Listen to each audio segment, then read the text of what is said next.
This was a really stupid idea.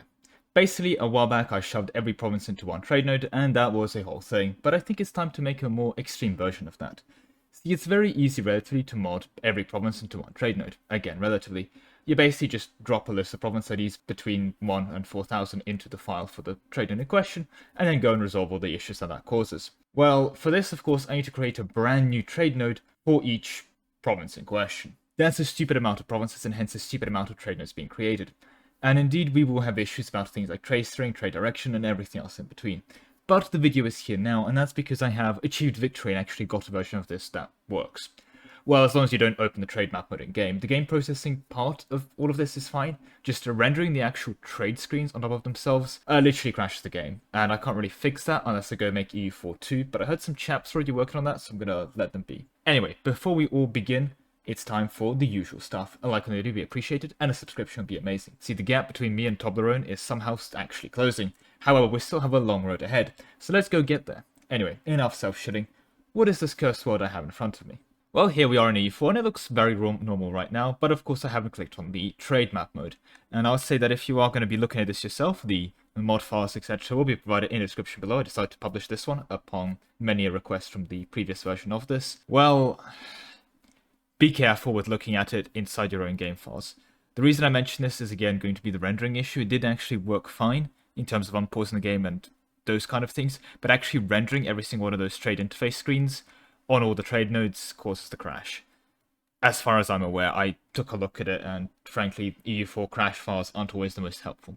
I digress though, what you're here for is this. This is art, this is beautiful, and I will not be taking any further commentary. So thankfully, very conveniently, someone was stupid enough to go and rank every single province in the game into a tier list format. And that someone was me, and you can see that here if you haven't already. But that's someone special, that was me. Also, of course, had a very helpful spreadsheet of all the provinces by giving their province IDs. I was able to use that to, well, first of all, actually filter out every single one of the, like, sea tiles and all the lake tiles, because as much as I respect the Caspian Sea, it doesn't exactly get to have a trade node just because it's the Caspian, because it'll have 0 provinces assigned to it and just have issues.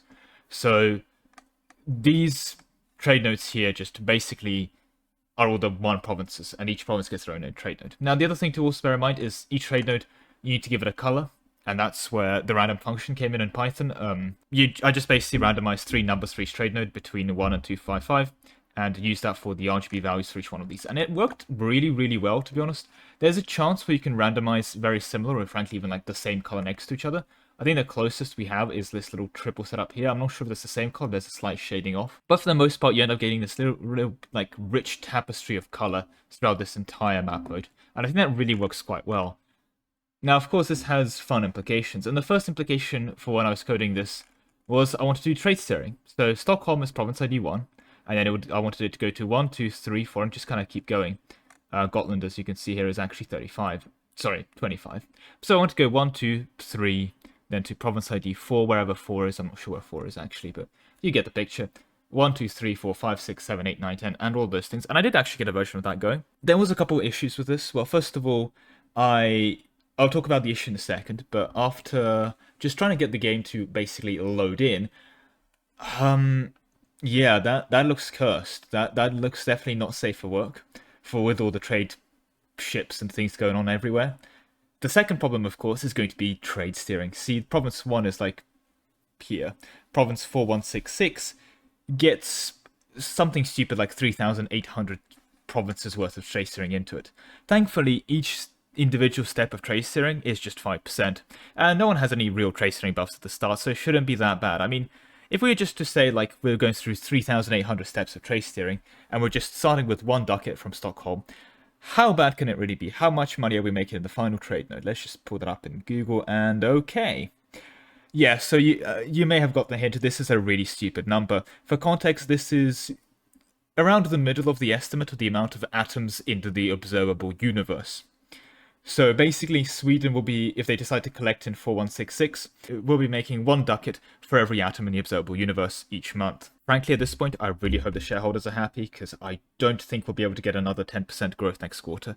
But you know what, we'll do our best. So yeah, obviously that kind of just led to crashes. The way I got the previous screenshot actually was basically deleting like 80% of the trade nodes and nuking trade steering so it could actually load into the game, and that took 20 minutes genuinely of loading the game for it to actually load in, because you have to calculate all those values. And even then, when I clicked on Milan, they were making something like 4 ducats from tax, 2 ducats from 2 ducats from production, and like 300k from trade. So yeah, don't have a screenshot of that, sorry, you're gonna have to just use your imagination. Basically a bad idea, would not recommend. So I had to undo all of that work and all of that code. So these trade nodes are all start and end nodes. They all don't connect to each other. Every single province has their own individual trade node, because any form of trade steering and any form of connection between them absolutely nukes the income between them at all.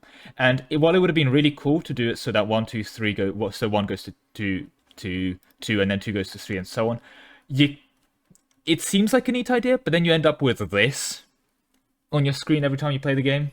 So that's the code for that. That's the reason that all these nodes are basically individually on their own. Another thing to also mention is that it was very hard for me to decipher how to make inland versus coastal nodes. So I said, let's if you bother to send a merchant, you get some buffs. Every single one of these trade nodes is inland, which means finally I can say the one thing that makes me very happy: trade ships are conceptually entirely useless. That's it. No more trade ships. I mean, the AI is still going to build them, but you know what? It's unless you really want like a very bad ship that's fast but bad at fighting, it's the only reason you'd ever build trade ships, because every single one of these is an inland one. But yeah, another thing to bear in mind, of course, is this absolutely uses the income of everyone on the planet right now. Everyone is so much poorer after these changes have been made into place, because there's no trade steering, there's no income, there's just nothing for anyone really going. I think maybe some native Australian tribes might be better off, but I'll be honest, I'm going to leave that as an exercise to the reader. You have access to the mod this time. Anyway, I think that's the disclaimers kind of sorted. Let's actually get into the world. So here we are on the Ottomans, for example, and as you can see, we're already losing money, and that's because we're making absolute pennies from trade. Yeah, so we have our merchants sent there to collect in a couple of the spots that we have them by default, and we're of course collecting in our capital, and yeah, it's bad. Good news is, for countries like Constantinople, for their things like the Bosphorus Sound Toll, doesn't really do much outside of their local province, and the Genoese colony in here, yeah, not doing too much in Galatia. Same for the previous video where everything was one trade node. It's actually literally well localized where it scopes to the province it's in. So a lot of things like the Byzantine Sound Toll, for them to get rid of that, well, they can do it day one because they have 50% trade power on the one province. So they can eat that immediately. There we go.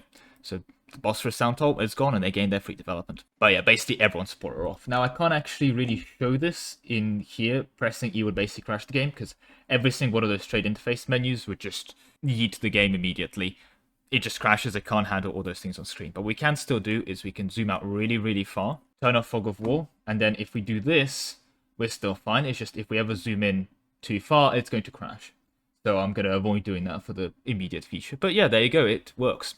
I'm also going to go into Observer mode, and just to demonstrate, because this was quite painful, but it does actually run if we... I mean, it does take a bit to chug along because of obviously all the settings, but yeah, if we unpause here, it works. Like, yeah, this actually works and can run. There's no issues over the calculations. There we can have our first month tick, and as you can see, that handled it fine. A bit of thinking, because the AIs was removing all their merchants around and all those things, but yeah, it works. The nice thing is, of course, the AI can actually interact with the trade nodes without crashing the game, because they don't exactly open the trade map mode every time they do that. For us, though, basically, at any point, if we ever zoom in, the game's over. We have the nuclear option of zooming in on the trade map mode, so let's not do that. Let's get back to the political map mode, so we can actually zoom in and walk around, and yeah, everything's fine. If we click on a single province, we can see that they produce trade value to their node. All of that is still fine. No issues there. It's a bit laggy because I think there's a huge amount of calculations the AI is doing over their trade, and it's coming up very badly. But yeah, that's about it. I was thinking again of making a version of this where each node goes to the next one next to it. So 1 goes to 2 and 2 goes to 3, and then basically removing trade steering. Again, but I mentioned it, but then you do still end up with all the white lines across the screen, so that's not really playable or enjoyable. I wonder if there's a way to turn those off, and if there is a way, do let me know, because I think that might make an interesting mod with trade steering turned off. You just basically have one long line of trade. Otherwise, a more normal application of this, to be honest, would be basically either every single region. So if we go into the regions map mode, getting their own trade nodes, so Carpathia, Balkans, Anatolia, so like almost a trade rework where every region becomes their own node. Or we go to every state their own node. And I'm hoping that the every state their own node is going to be not so bad where... I mean, it might still crash because there might be too many on screen, but I'm hoping it's going to be okay enough where you'll be able to get away with like a Moscow trade node a Lithuania itself trade node and so on and so forth. It will still be a stupid amount of trade nodes, so trade Syria might still have to be toned down significantly. And of course, it just allow for insane merchant farming. But it could be an interesting thing as well. So if you want to see me go and suffer in coding, suffering and pain and words, and I don't know why I signed up for this, I hate programming. I'm gonna make a deal with you, 2k likes on the video, and I don't know if I'll make a video about making it into every state a trade node, but I'll go and work on making a mod version of it as well. Basically just publish it as a community note or a pinned comment in this video here, if you guys get there. So there you go, 2k likes and I'll do it. With that said though, that is all I have time for today. Thank you very much for watching, with a special thank you to all the members that supported me, especially Ark and Sir Lemon.